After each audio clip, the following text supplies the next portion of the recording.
بسم اللہ الرحمن الرحیم۔ السلام علیکم سامعین محترم، امید ہے آپ سب خیریت سے ہوں گے۔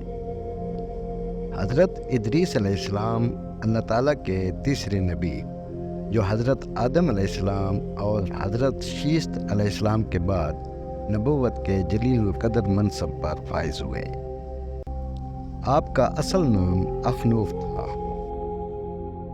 قرآن کریم اور احادیث مبارکہ میں آپ کو ادریس کے نام سے پکارا گیا۔ حضرت ادریس علیہ السلام نے سب سے پہلے لوگوں کو لکھنے پڑھنے اور تعلیم حاصل کرنے کا درس دیا، بلکہ اپنی زندگی کا بیشتر حصہ اسی درس و تدریس میں صرف کیا۔ لوگ آپ کو ادریس کہہ کر پکارنے لگے۔ سب سے پہلے جس آدمی نے قلم سے لکھا وہ آپ ہی ہیں۔ کپڑوں کے سینے اور سلے ہوئے کپڑے پہننے کی ابتدا بھی آپ ہی سے ہوئی۔ آپ سے پہلے لوگ جانوروں کی کھالیں پہنتے تھے۔ سب سے پہلے ہتھیار بنانے والے، ترازو اور پیمانے قائم کرنے والے اور علم نجوم اور حساب میں نظر فرمانے والے بھی آپ ہی ہیں۔ یہ سب کام آپ ہی سے شروع ہوئے۔ اللہ تعالیٰ نے حضرت ادریس علیہ السلام کی طرف وحی بھیجی کہ میں تمہیں ہر روز تمام بنی آدم کے اعمال کے برابر درجات دیتا ہوں۔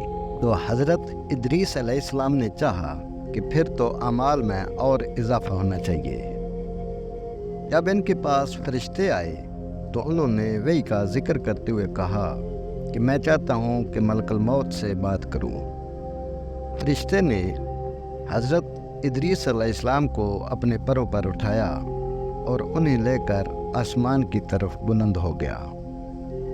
جب وہ چوتھے آسمان پر پہنچے تو ان کی ملک الموت سے ملاقات ہو گئی، جو نیچے اتر رہے تھے۔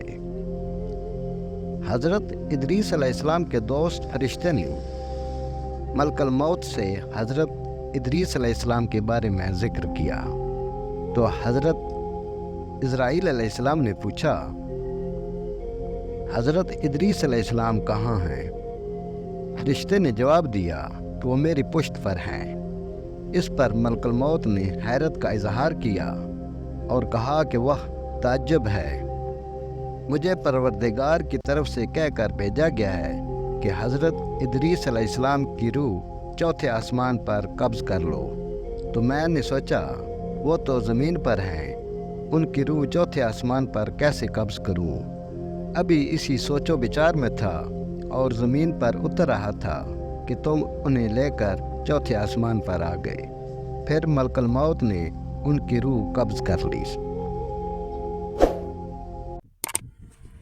مزید اچھی ویڈیوز کے لیے ہمارے چینل کو لائک کریں، سبسکرائب کریں اور شیئر کریں۔ شکریہ۔